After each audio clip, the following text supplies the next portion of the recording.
Bienvenue dans cette nouvelle vidéo. Dans cette vidéo, on va voir comment régler la vitesse de sortie et de rentrée de la tige d'un vérin. On commence par une situation. Dans cette situation, on a un circuit pneumatique. Les éléments du circuit sont un compresseur. Le compresseur fournit de l'énergie pneumatique à l'actionneur. Le deuxième élément, c'est un distributeur 4 demi, 4 orifices et 2 positions, qui va distribuer l'énergie à l'actionneur. L'actionneur, c'est un vérin double effet. Un vérin double effet reçoit l'air de deux côtés. La position à gauche du distributeur est active. Le vérin reçoit l'air à la chambre de gauche et l'air sort de la chambre à droite. La tige des vérins sort, mais on voit que la sortie de la tige est rapide. Nous voulons une sortie lente de la tige des vérins. Nous voulons que la tige des vérins sorte lentement.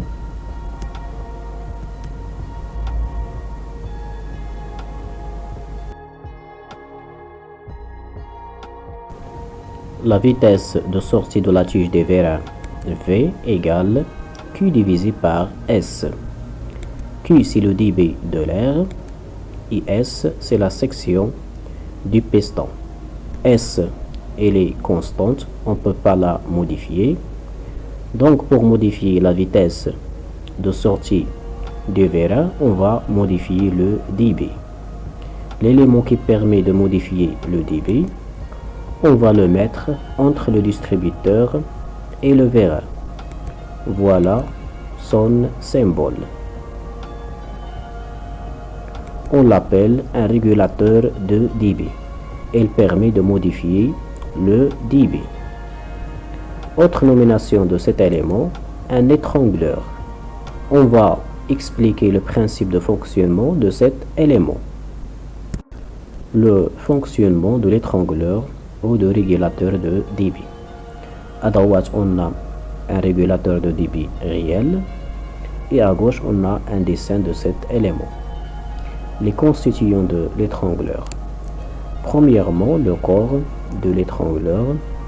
À l'intérieur de ce corps, il y a un passage de l'air entre une orifice pour l'entrée de l'air et une orifice pour la sortie de l'air.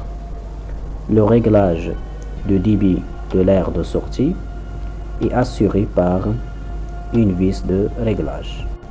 Deux cas de fonctionnement pour la vis de réglage, soit rotation à droite ou rotation à gauche.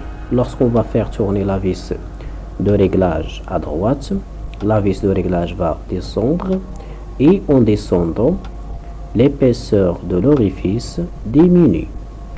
Et par la suite, la diminution du débit. Et si on va faire tourner la vis de réglage à gauche, la vis de réglage va monter.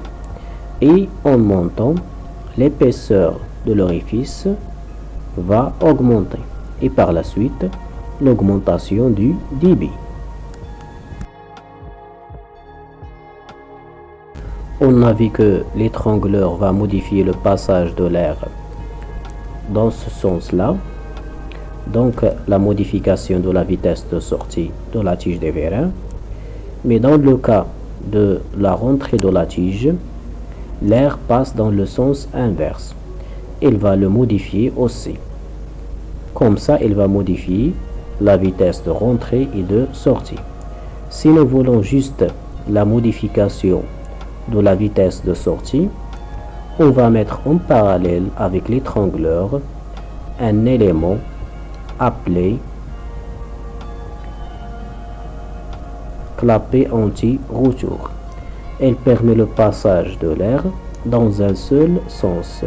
Dans notre cas, le passage de l'air du haut en bas. Mais du bas en haut, il passe obligatoirement par l'étrangleur. Comme ça, on va modifier juste la vitesse de sortie de la tige. la pression passe par l'étrangleur et l'échappement passe par le clapet anti-retour. Maintenant, on va voir le principe de fonctionnement du clapet anti-retour. Le fonctionnement d'un clapet anti-retour. Le clapet anti-retour est constitué des éléments suivants. Une bulle, c'est une sphère, et un ressort qui porte la bulle. On va discuter suivant le sens de l'air. Le premier sens. L'air vient du haut. Il passe par l'orifice qui est en haut.